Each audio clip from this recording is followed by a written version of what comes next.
Perfect, so let's start it.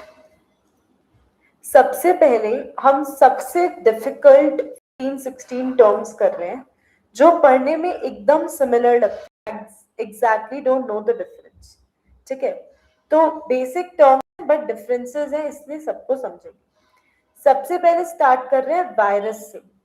Virus एक malicious software है जो अटैक करता है आपकी ओरिजिनल फाइल को, प्रोग्राम को।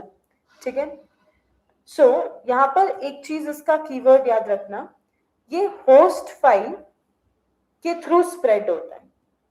ठीक है, so it spreads through the host file. ठीक है, so it's a type of malicious software that attacks itself to a legitimate file और ये होस्ट फाइल के थ्रू स्प्रेड होता है। सेकेंड आता है वोम। ठीक है, वोम इज अ मालवेयर जो अपने आप को रेप्लिकेट कर सकता है या खुद ब खुद स्प्रेड हो सकता है पूरे सिस्टम में। इसको कोई होस्ट प्रोग्राम की जरूरत नहीं है। वायरस होस्ट प्रोग्राम से स्प्रेड होता है, malware does not necessarily need a host program. ठीक है, so that is your worm. Next, the difference between virus and worm. Virus को होस्ट फाइल चाहिए यूजुअली, worms को नहीं चाहिए। ये तब स्प्रेड होता है जब होस्ट फाइल के थ्रू एग्जीक्यूट हो, ये इंडिपेंडेंटली स्प्रेड होता जाता है। ठीक है, फाइल्स और प्रोग्राम्स को इन्फेक्ट करता है, ये पूरे नेटवर्क में ही स्प्रेड हो जाता है। worms knows how to replicate themselves, खुद को मल्टीप्लाई कैसे करना है worms को पता है। ठीक है, are these first two things clear, virus and worm?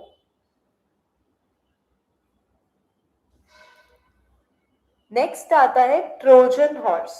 Trojan horse वैसे भी बहुत फेमस कॉन्सेप्ट है, जब आप छुप के जाओ और फिर अटैक करो, that's the concept of Trojan horse. जैसे हॉर्स के अंदर आप ध्यान से देखो तो एनिमी छुपे हुए, वैसे ही ये एक मलेशियस सॉफ्टवेयर है जो आप लेजिटिमेट यानी कि ओरिजिनल डॉक्यूमेंट्स, फाइल, इन सबको खराब करता है व्हेन यू डाउनलोड इट और व्हेन यू एग्जीक्यूट इट और व्हेन यू इंस्टॉल इट। ठीक है, तो ट्रोजन हॉर्स आप पे तभी हार्म डाल सकता है जब आप उसे गलती से डाउनलोड या इंस्टॉल कर दो। ठीक है, that's Trojan horse. Next is malware. Malware is a broad term for malicious software. ठीक है, जो कि डैमेज, डिस्ट्रप्ट, एक्सप्लॉइट करता है आपके मॉनिटर को और आपके डेटा पे अनऑथराइज्ड एक्सेस, वो एक्सेस जो आप कभी देना नहीं चाहोगे, आपने परमिशन नहीं दी है, अनऑथराइज्ड एक्सेस ले लेता है। तो आप ये मान सकते हो कि मालवेयर के अंदर अभी तक हमने जो पढ़े, वायरस, वर्म्स, ट्रोजन, ये तीनों भी आते हैं। और इसके अलावा अभी हम और दो पढ़ेंगे, स्पाईवेयर और रैंसमवेयर, ये दोनों भी मालवेयर का ही पार्ट है। ठीक है, तो हमने फर्स्ट 4 लिए। Let's do spyware and ransomware first. Again spyware क्या करता है, ये इंफॉर्मेशन को स्पाई कर लेता है, आपकी ब्राउजिंग हिस्ट्री, आपका बिहेवियर समझने में काम आता है, क्रेडेंशियल्स जान लेता है। ठीक है, तो ये सीक्रेटली इंफॉर्मेशन को कलेक्ट करता है, स्पाइस। ठीक है, जो छुप के सीक्रेटली इंफॉर्मेशन को कनेक्ट कर देते। Next is ransomware. रैंसमवेयर क्या होता है, वो आपसे बोलेगा कि इतना अमाउंट पे करो if you want to open this file. ठीक है, तो वो आपसे रैंसम मनी। ठीक है, so it's a kind of infection जो आपके फाइल को इनएक्सेसिबल बना देगा, अब आप उसे ओपन नहीं कर पाओगे। फिर आपसे रैंसम मतलब आपसे कुछ रुपए की डिमांड की जाएगी, once you will pay it तभी आप अपने फाइल्स को ओपन कर सकोगे। ठीक है, जैसे कोई किडनैप कर लेता है, they usually ask for ransom. So we are done with virus, then Trojan, spyware, ransomware. Next comes phishing. ठीक है, now phishing में आप याद रखना, user name, password, banking information, account credentials, usually ये जो इंफॉर्मेशन है आपकी वो अनसेफ एक्शंस के लिए प्रोन हो जाती है, because it your information reaches out to somebody जहां जो आपके अकाउंट का मिसयूज भी कर सकता है. ठीक है, तो ये सोशल इंजीनियरिंग है जिसके थ्रू आपके मैसेजेस, वेबसाइट या कुछ भी रिवील हो सकते हैं और अनसेफ एक्शन की तरफ आपको लेके जा सकते हैं. ठीक है, नेक्स्ट इज स्पूफिंग. स्पूफिंग का मतलब क्या है कि आपको ऐसा दिखाया जाएगा, जैसे आपके पास कभी कभी व्हाट्सएप पे मैसेज आता होगा कि I am your relative and I am in need of money, so they showcase themselves कि वो आपके रिलेटिव हैं या आपके फ्रेंड है और उनको पैसा चाहिए या उनको ये इंफॉर्मेशन चाहिए, जबकि वो झूठ है. ठीक है, दे आर फ्रॉडस्टर्स. तो वो उसे हम कहते हैं स्पूफिंग. है ना, व्हाट्सएप पे ये मैसेजेस और तो बीच में बहुत आते थे. That's spoofing. तो फिशिंग क्या होता है, आप ट्रिक करके इंफॉर्मेशन निकाल रहे हो. स्पूफिंग क्या होता है, आप अपनी आइडेंटिफाई फॉल्सिफाई करके इंफॉर्मेशन को ले रहे हो. Next is hacking. हैकिंग तो मालूम ही है. ठीक है, सिक्योरिटी मैकेनिज्म, कोई लूप होल को लेना, उस लूप होल को यूज करके इंफॉर्मेशन, डेटा वगैरह हैक कर लेना. ठीक है, अब फायरवॉल क्या करती है. फायरवॉल आपको प्रोटेक्ट करता है अगेंस्ट ऑल दीज एक्टिविटीज. और वो प्रोटेक्ट कैसे करता है, जितना भी नेटवर्क ट्रैफिक है उसे मॉनिटर और कंट्रोल करेगा फायरवॉल. ठीक है, जो भी अनऑथराइज्ड कनेक्शंस हैं, अनवेरिफाइड कनेक्शंस हैं, वो ब्लॉक कर देगा. ठीक है, जो लेजिटिमेट एकदम सही ट्रैफिक है उसको आपकी वेबसाइट तक, आपकी फाइल्स तक आने देगा. और अगर कोई भी डाउटफुल ट्रैफिक है जो आपकी फाइल को ओपन कर रहा है तो आपसे परमिशंस वगैरह मांगी जाएंगी. ठीक है, तो you can imagine firewall as a security net. ठीक है, नेक्स्ट इज एंटीवायरस. ये डिटेक्ट कर लेता है अगर कोई मालवेयर है तो उसको इन्फेक्ट या उसको स्प्रेड होने से रोकता है. ठीक है, और टाइम टू टाइम स्कैनिंग करके आपको करेक्शंस देता रहता है. ये सब आपने सुना होगा. Next is encryption. आप प्लेन टेक्स्ट है, कोई भी उसको रीड कर सकता है, पर जब आप उसको एनक्रिप्ट कर देते हो तो वो साइफर टेक्स्ट बन जाता है जो यूजुअली सब तो रीड या डिकोड नहीं कर पाते. ठीक है, तो सिर्फ ऑथराइज्ड यूजर्स जो हैं उसको रीड कर पाएंगे, बाकी सबके लिए वो ऐसी इंफॉर्मेशन बन जाता है जिससे वो कुछ एक्सट्रैक्ट नहीं कर पाएंगे. ठीक है, next is digital signature. Digital signature के 3 कीवर्ड्स हैं, ऑथेंटिकेशन, इंटेग्रिटी और नॉन रेपुडिएशन. ठीक है, मतलब आप बाद में डिनाई नहीं कर सकते. नॉन रेपुडिएशन मतलब एक बार आपने अगर डिजिटल सिग्नेचर अपना दे दिया तो आप बाद में डिनाई नहीं कर सकते. ठीक है, ऑथेंटिसिटी और इंटेग्रिटी सबको पता ही है. Next is cyber attack. Cyber attack मतलब ये हमने जो भी टर्म्स पढ़ी इनमें से कुछ भी हो जाए, कॉन्फिडेंशियलिटी ब्रीच हो जाए, आपने को मना किया है या परमिशन नहीं दी आपकी इंफॉर्मेशन यूज करने के लिए, but if they are using it, या फिर अनऑथराइज्ड कंटेंट का एक्सेस सबको मिल जाए, इन सभी केसेस में साइबर इश्यूज है. ठीक है, सो बेसिकली हम सबको पता है वायरस क्या होता है, we have heard it, but अगर आपको क्वेश्चन पूछे और ऑप्शन वायरस, वोम, रैंसमवेयर और फिशिंग दिया हो और आपको तब क्लियर डिस्टिंक्शन समझ आ जाए, that's the actual ball game. So after today's class, when you get this PDF also on our updates app, actually write the virus or malware or spyware, whatever it is, write the cyber issue और उसके सामने उसका एक एक keyword लिखते जाना. ठीक है, सो that you know what the difference is. इसके बाद नेक्स्ट आता है कंप्यूटर मेमोरी एंड स्टोरेज. हमने आज की क्लास में पहले 4, 5, 6 टॉपिक्स रखे हैं, उसके बाद प्रीवियस ईयर क्वेश्चंस रखे. ठीक है, अब पहले पढ़ रहे हैं रैम वर्सेस रोम.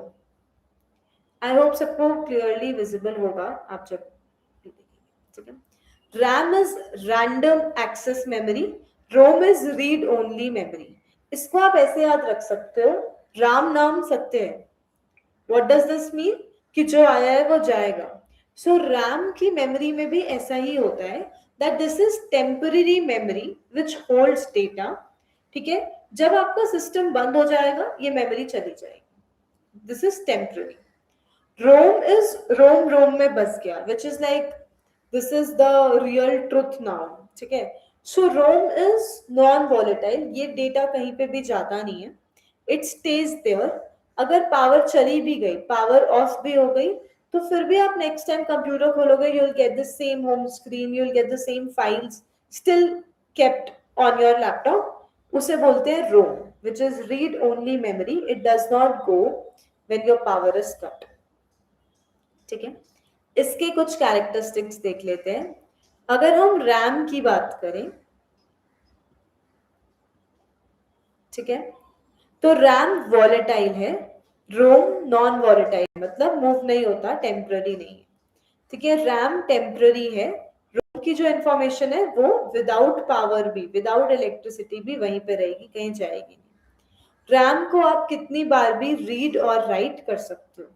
रोम मेमोरी को आप सिर्फ रीड कर सकते हो, इसे मॉडिफाई करना थोड़ा डिफिकल्ट होता है. ठीक है, अगर पावर चली गई तो रैम का डेटा चला जाएगा, रोम का डेटा कहीं नहीं जाएगा. ठीक है, जब आप प्रोग्राम एग्जीक्यूशन वगैरह करते हो तो आप रैम यूज कर रहे हो तो. ठीक है, लेकिन जब आप स्टार्टअप इंस्ट्रक्शंस दे रहे हो तो उस टाइम पे रोम यूज हो रहा है. ठीक है, so that's the difference between RAM and ROM. Random access memory, read only memory. बहुत सिंपल क्वेश्चन, इसके फुल फॉर्म से भी क्वेश्चन आ जाता है. ठीक है, नेक्स्ट हम पढ़ रहे हैं, यहां पर हमने बोल तो दिया कि this is volatile and this is non volatile, पर अब डिटेल में देखते हैं कि वॉलेटिलिटी और नॉन वॉलेटिलिटी कहते किसे.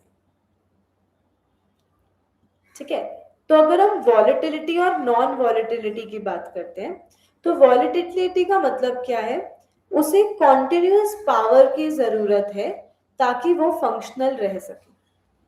ठीक है, अगर आप ये पावर कट कर देते हो, अगर इलेक्ट्रिसिटी कट हो जाती है, पावर कट हो जाता है, तो फिर ये इंफॉर्मेशन स्टोर नहीं रहेगा. ठीक है, नॉन वॉलेटाइल मेमोरी क्या होता है, अगर आप पावर को रिमूव भी कर दोगे तो भी आपका डेटा कहीं जाएगा नहीं, वॉलेटाइल नहीं है, मतलब वो वहीं का वहीं रहेगा. ठीक है, तो वॉलेटाइल मेमोरी का एग्जांपल है रैम. नॉन वॉलेटाइल का है ROM, flash memory, SSD, magnetic storage. मुझे पता है आपको इन तीनों के मतलब नहीं पता, we will study this in today's class itself. ठीक है, वॉलेटाइल जो पावर कट से चला जाएगा, नॉन वॉलेटाइल जो नहीं जाएगा. Moving ahead, next we have D RAM and S RAM. बहुत बार क्वेश्चन पूछते हैं. ठीक है, डी रैम का फुल फॉर्म है dynamic RAM which is random access memory. S RAM का फुल फॉर्म है स्टैटिक रैंडम एक्सेस मेमोरी. ठीक है, यहां पे क्या होता है, it stores each bit using a memory cell with a capacitor and requires periodic refreshing to retain the stored data. ठीक है, आपने देखा भी होगा कि आप कई बार अपने डेटा को ना कंट्रोल सेव करते रहते हो. ठीक है, या रिफ्रेश करते रहते हो ताकि वो डेटा एक्नॉलेज होता जाए, रजिस्टर होता जाए, सेव होता जाए. That is dynamic RAM. ठीक है, एस रैम मतलब स्टैटिक, आप उसको बार बार रिफ्रेश नहीं भी करोगे तो भी चलेगा, वो वहीं पर रहेगा. It's more static. स्टैटिक मतलब जो चीज ज्यादा मूव नहीं होती, वो वहीं की वहीं रहती है. ठीक है, so that is static RAM. Dynamic RAM dynamic होती है, स्टैटिक रैम स्टैटिक है. डायनेमिक रैम को बार बार रिफ्रेशमेंट की जरूरत है, स्टैटिक को रिफ्रेशमेंट की जरूरत नहीं है. डायनेमिक रैम की डेंसिटी ज्यादा होती है. ठीक है, static RAM is usually faster than dynamic RAM. Dynamic RAM is inexpensive, static RAM is expensive. ठीक है, इट इज कॉमनली यूज्ड, इसकी डेंसिटी कम होती है और ये कैशे मेमोरी में कॉमनली यूज होता है. ये मेन सिस्टम में कॉमनली यूज हो रहा है, ये कैशे मेमोरी ठीक है में ज्यादा यूज होता है.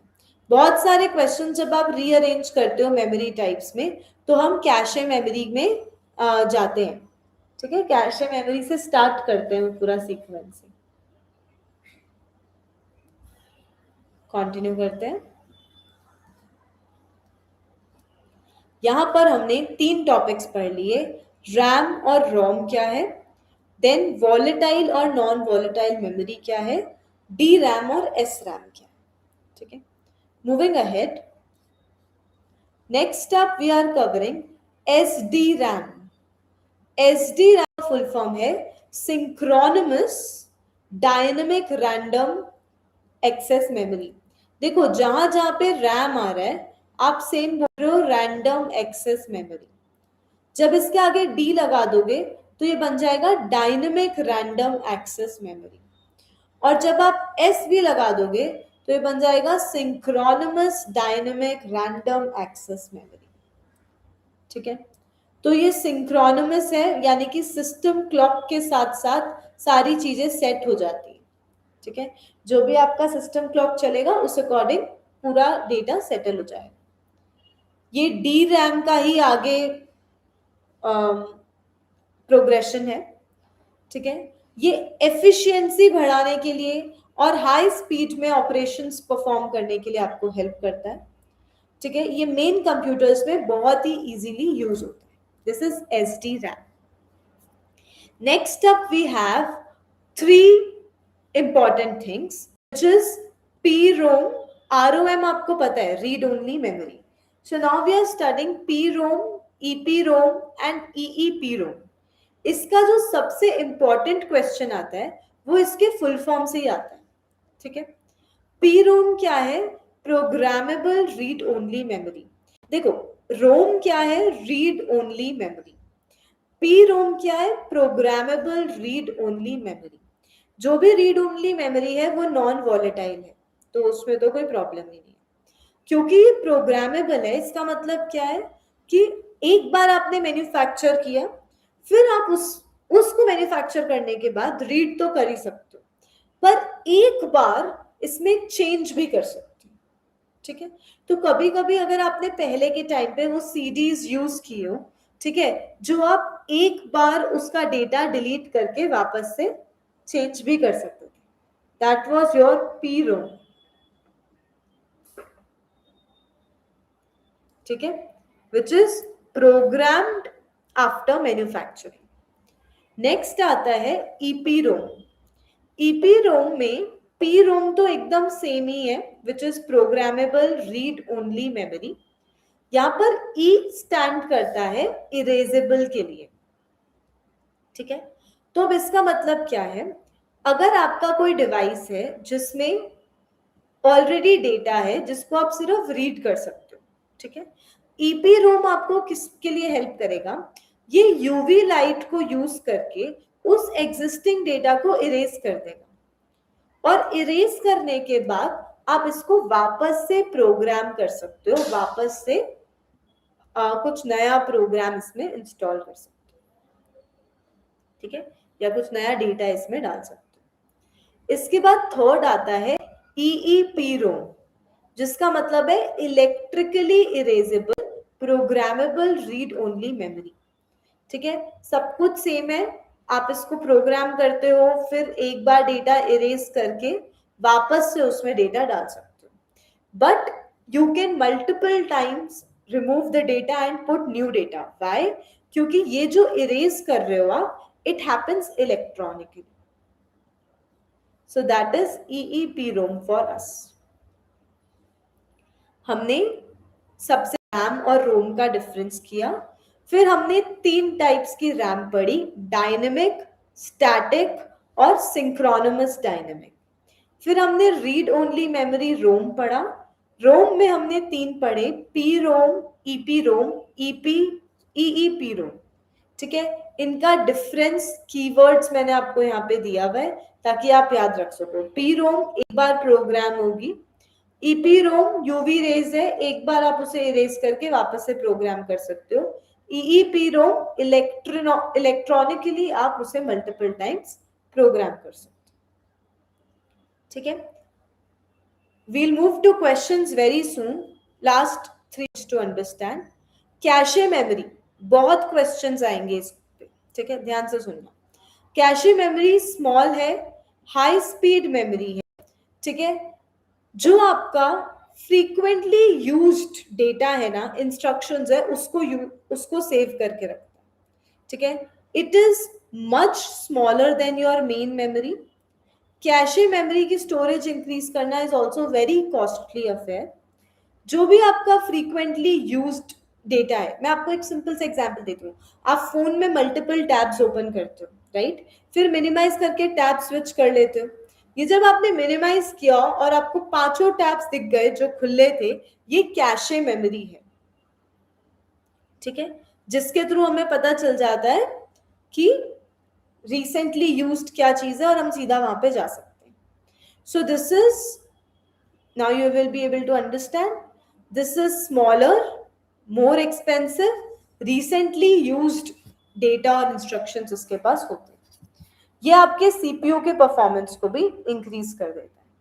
अगर मेरे को मेमोरी की हायरार्की सेट करनी हो तो सबसे पहले आएगा सीपीयू, फिर कैशे, फिर मेन मेमोरी रैम में जाता है, और फिर सेकेंडरी स्टोरेज डिवाइसेस एसएसडी वगैरह में जाता है, ठीक है. Any doubts in cache memory to anybody?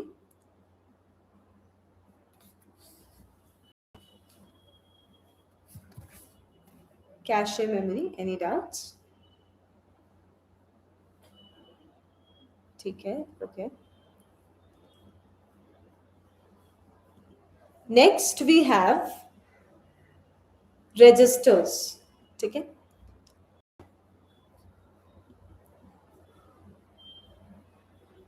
Now registers CPU के अंदर होते हैं, ठीक है. So it's located inside the CPU. These are very small और ये extremely fast storage locations हैं, ठीक है. ये आपके डेटा को, इंस्ट्रक्शन को इमिडिएटली और टेम्पररी टाइम पीरियड के लिए संभाल के रखते हैं, ठीक है. So located within CPU, extremely fast, very small storage capacity it has, और उसके बाद ये आपको आपके सीपीयू को इंस्ट्रक्शंस देती है. अगर आपको रीअरेंज करना हो तो कैशे से भी पहले रजिस्टर्स को रखना, ठीक है. These are even faster than cache memory, ठीक है. और ये क्वेश्चन आएगा ही आएगा, लिखवा लो मुझसे, दैट की रीअरेंज करने का क्वेश्चन आएगा, and you will get either registers और कैशे. अगर आप उसको हायरार्की में सही प्लेस पे सेट कर देते हो, the question will become very easy. Thank you. Next is primary and secondary memory. Primary memory CPU की एक्टिव मेमोरी होती है, ठीक है. Secondary memory long term retention के लिए यूज की जाती है. रैम, रोम, कैशे सब प्राइमरी मेमोरी का पार्ट है. लेकिन आप जो पेन ड्राइव्स यूज करते हो, SSD, CD, hard disk, magnetic tape वगैरह यूज करते हो, ये सब लॉन्ग टर्म के लिए डेटा को स्टोर करने के लिए डिवाइसेस हैं. ये सब सेकेंडरी डिवाइसेस हैं, ठीक है.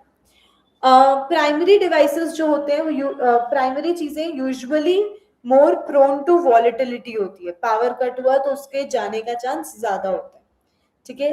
सीपीयू से डायरेक्टली डेटा एक्सेसिबल है.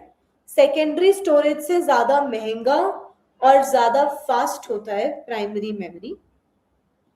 यूजुअली स्मॉल अमाउंट होता है and it is used during processing, ठीक है.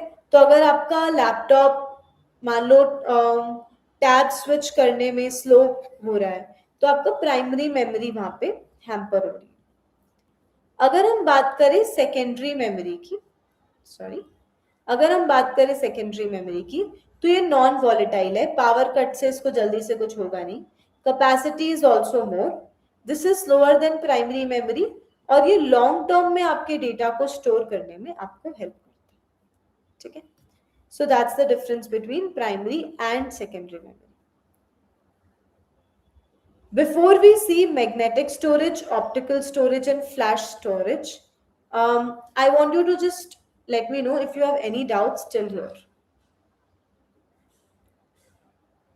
Okay. If not, let's continue with the last topic for the day before we move on to the questions. Magnetic storage क्या होता है, ठीक है. So magnetic storage के पहले तो examples देख लो. HDD, magnetic tape, floppy disk. इसमें होता क्या है, मैग्नेटिक पैटर्न्स यूज हुए हैं टू स्टोर डेटा। तो क्योंकि मैग्नेटिक पैटर्न्स यूज हुए हैं, लार्ज स्टोरेज कैपेसिटी होती है जहां पे आप अपने डेटा को स्टोर कर सकते हो। ठीक है, यूजुअली स्टोरेज, उसके बाद बैकअप ऑप्शंस आते हैं। तो ये सब क्यों आ रहा है, ताकि आप अपने डेटा को लॉन्ग टर्म के लिए स्टोर कर सको। ठीक है, अगर हम बात करें ऑप्टिकल स्टोरेज की, तो ये लेजर टेक्नोलॉजी यूज करता है डेटा को रीड एंड राइट करने के लिए। ठीक है, जैसे कि सीडी, डीवीडी, ब्लू रे। एक क्वेश्चन बताती हूँ, PYQ है, सीडी का फुल फॉर्म पूछा था एग्जाम में। ठीक है, तो जरूर देख के जाना इन सबके फुल फॉर्म्स। क्योंकि लेजर टेक्नोलॉजी है, आप डेटा को रिमूव कर सकते हो और उसको रीराइट भी कर सकते हो। ठीक है, नेक्स्ट इज फ्लैश स्टोरेज। ये नॉन वॉलेटाइल है, यानी कि इलेक्ट्रिसिटी या पावर कट से इसका कुछ नहीं होगा। जैसे आपकी pen drives, memory card, SSD। ठीक है, ये नॉन वॉलेटाइल है, इसके कोई मूविंग पार्ट्स नहीं होते हैं, फास्ट एक्सेस है, इजीली एक्सेस है, आप बहुत आराम से इसको लेके ट्रैवल कर सकते हो, पोर्टेबल है। ठीक है, और मॉडर्न यूजेज में तो बहुत ही ज्यादा यूज होती है। That's flash storage for us. So we have talked about magnetic storage, optical storage, flash storage. अब मैं आपको फ्रैंकली बताती हूँ, कितना भी पढ़ लो ICT जैसी यूनिट, आपको पता सिर्फ PYQ से चलेगा कि समझ आ रहा है या नहीं आ रहा, टॉपिक आता है या नहीं आता। मैं कुछ टॉपिक्स PYQs में रखे हैं। Let's see the question and then let's discuss about it directly. First question on your screen, please let me know your answer. Consider the following computer memory hierarchy from top to bottom. आपसे पूछा है which of the following conclusion is true. Processor, देखो यहाँ register से शुरू हो रहा है, मैंने आपको बताया भी था क्वेश्चंस आएंगे रजिस्टर और कैशे यूजुअली स्टार्टिंग में देखने को मिलेगा। ठीक है, register, cache, random access memory, SS, solid state storage, magnetic hard disk, optical disk storage, और फिर मैग्नेटिक टेप दे रखा है। आपसे क्वेश्चंस पूछे हैं, options are decreasing cost per bit, decreasing access time, increasing cost per bit, increases access time. अगर मैं इस सीक्वेंस में जा रही हूं तो इनमें से कौन सी बात सच है? ठीक है, I don't mind wrong answers, but please do give your answer.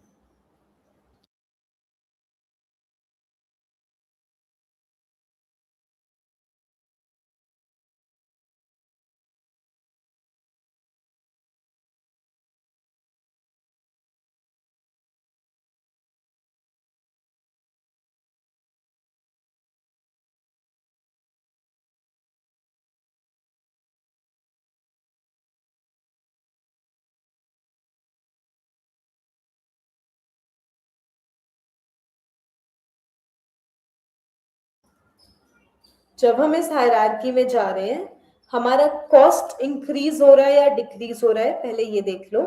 और दूसरी चीज चेक करो कि हमारा एक्सेस टाइम, ठीक है, वो कोई भी फाइल को ओपन करने का जो टाइम लगता है, एक्सेस करने में कोई फाइल को जो टाइम लगता है, एक्सेस टाइम हमारा इस सीक्वेंस में इंक्रीज हो रहा है या डिक्रीज हो रहा है।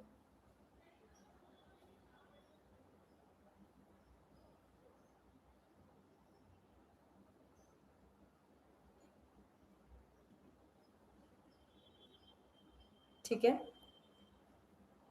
Decreasing cost per bit, increasing access time. देखो रजिस्टर, कैशे मेमोरी, इन सब में it's very quick to open that file again. तो एक्सेस टाइम जो है वो मिनिमम है रजिस्टर में, उससे ज्यादा है कैशे में, फिर है रैम में, SSS में, so on. So increasing access time होना चाहिए। और पर बिट में आपकी कॉस्ट स्टार्टिंग से एंड तक डिक्रीज हो रही है, बिकॉज रजिस्टर्स हाईएस्ट इन्वेस्टमेंट लेंगे अगर आपको मतलब समझ रहे हो, कैशे मेमोरी को इंक्रीज करना है। तो बहुत ज्यादा पैसे लगेंगे, राइट? लेकिन एक पेन ड्राइव लाके आपको अटैच करनी है तो कम पैसे लगेंगे। सो अगर हम कॉस्ट की बात करें तो स्टार्टिंग से एंड तक डिक्रीज हो रहा है, पहले सबसे ज्यादा है, लास्ट में सबसे कम है। अगर हम एक्सेस टाइम की बात करें तो ये very good Mahboobi, right answer, yes good try. Next is RAM versus ROM पे क्वेश्चन, 2023 का क्वेश्चन है। Same pattern, give it a try and then we'll discuss.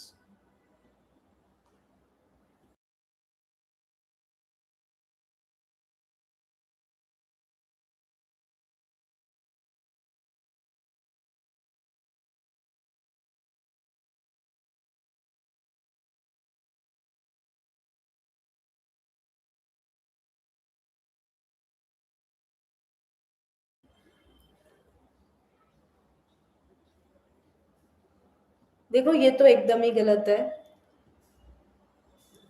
Read only memory doesn't lose its data, क्योंकि उसका main purpose ही है that the data stays. Second तो definitely false है। अब आप बताओ।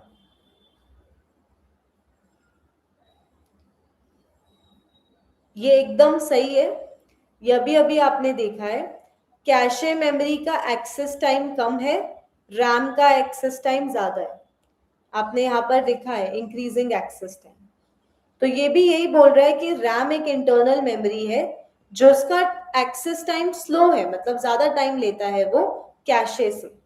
बिल्कुल सही बात है। So statement 1 is true and second is false. ठीक है, I hope this is clear. Statement 1 is true and second is false. आगे चलते हैं। In comparison to secondary storage, primary storage is. So primary storage बता देती हूँ fast और expensive होती है। तो फास्टर एंड लेस एक्सपेंसिव हटा दो, स्लोअर तो हटा ही दो। Faster and more expensive should be your answer. ठीक है, faster and more expensive.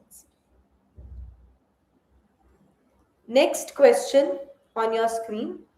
Storage capacity आपको दे रखी है और आपको बोला है कि लार्जेस्ट कौन सी।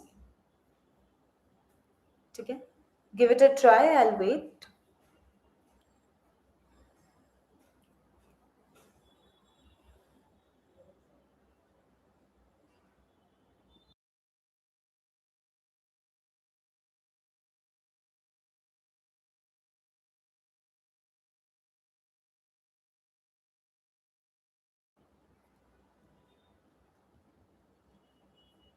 Any guesses for the answer?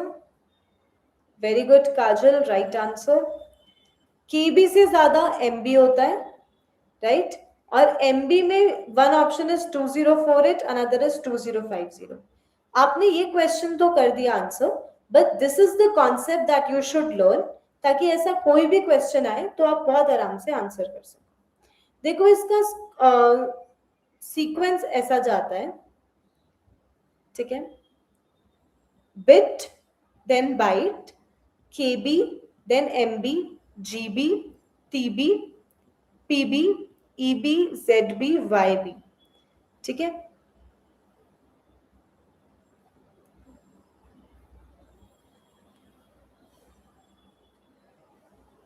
if the question has GB,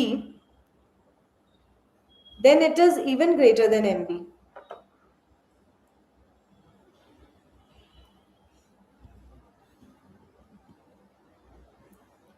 ठीक है, और एक चीज और याद रखना, 1 nibble is equals to 4 bits and we know that 8 bits is equals to 1 byte. तो हम ये भी बोल सकते हैं कि 1 nibble is equals to 4 bits, which means 2 nibbles is equals to 8 bits, right? और हमें पता है कि 8 बिट्स जो हैं वो किसके इक्वल होता है? एक बाइट के इक्वल होता है। तो हम ये भी बोल सकते हैं that 2 nibbles are equal to 1 byte. ठीक है, then KB, MB, GB, TB, PB, EB, ZB, YB. zettabyte, yottabyte usually याद नहीं होता है, ये भी याद रखना, PYQs में काम आ जाता है. All of these are previous year question. ये 2022 का question है. Which one of the following statement is true about flash memory technology?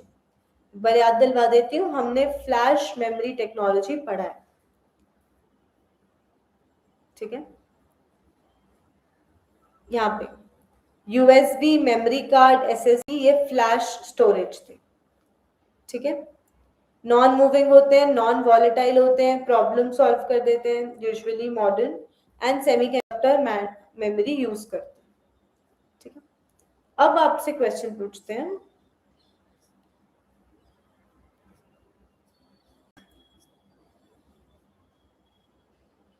Give it a try and then we'll see the answer.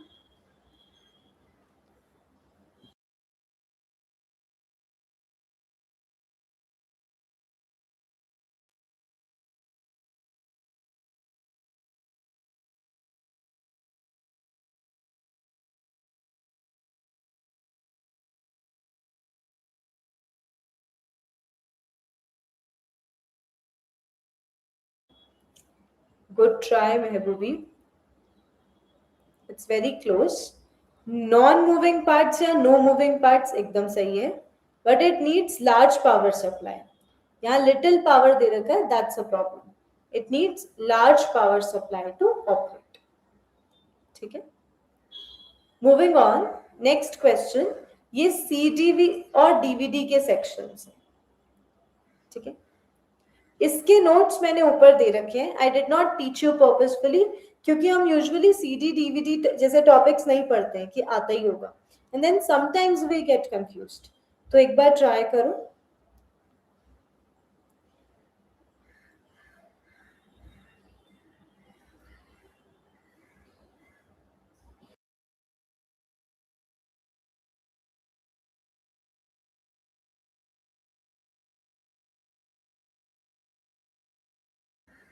Okay, Mehboobi is saying D. We have 7 people right now. Can I get your answers? जो भी सही लगता है.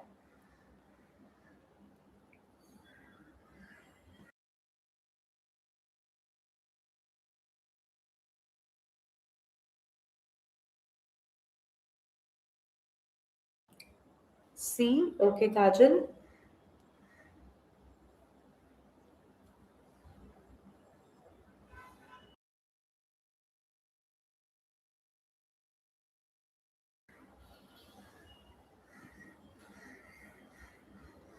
The right answer is both the statements are false. CDs and DVDs are magnetic storage devices. गलत है. Laser printer are made up of print head consisting of nozzles that sprays dotlets. ऐसा कुछ नहीं होता है लेजर प्रिंटर में, कोई droplet वगैरह स्प्रे नहीं होती है. तो second one is also wrong, ठीक है. CD DVD का तो मैंने यहाँ पर दे भी रखा है, आप बाद में देखना चाहो जरूर पढ़ना, ठीक है. I've clearly mentioned it कि CD और DVD ऑप्टिकल डिस्क है.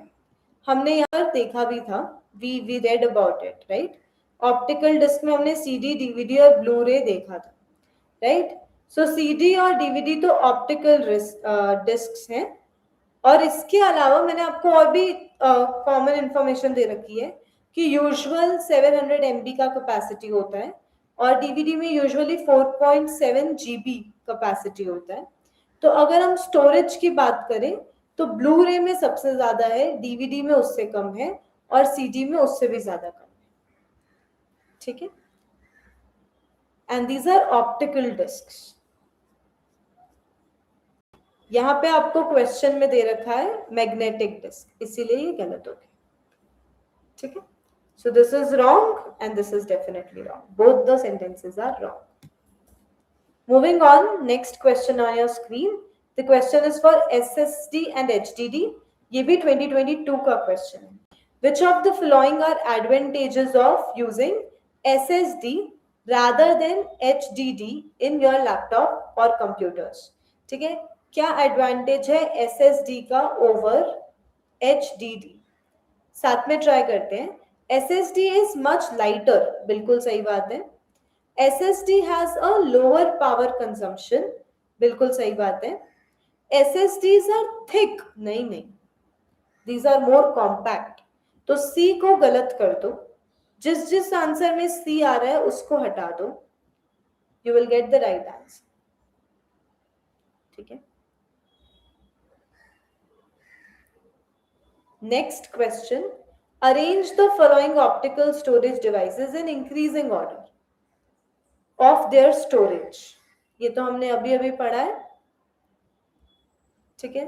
So the right answer is सबसे पहले B, ROM, which is read only memory. उसके बाद DVD और सबसे ज्यादा तो ब्लू रे में होती है. ठीक है. सो इंक्रीजिंग में जाना है तो पहले रोम आएगी, फिर डीवीडी और लास्ट में ब्लू रे. अगर क्वेश्चन में सीडी डीवीडी ब्लू रे होता तो भी हमारा सीक्वेंस यही होता है. इंक्रीजिंग ऑर्डर के लिए पहले सीडी, फिर डीवीडी, फिर ब्लू रे. ठीक है. Very good Mahboobi, right answer. Next question. The question is on DRAM, SRAM, PROM and EPROM और हमने ये पढ़ लिया है. ठीक है.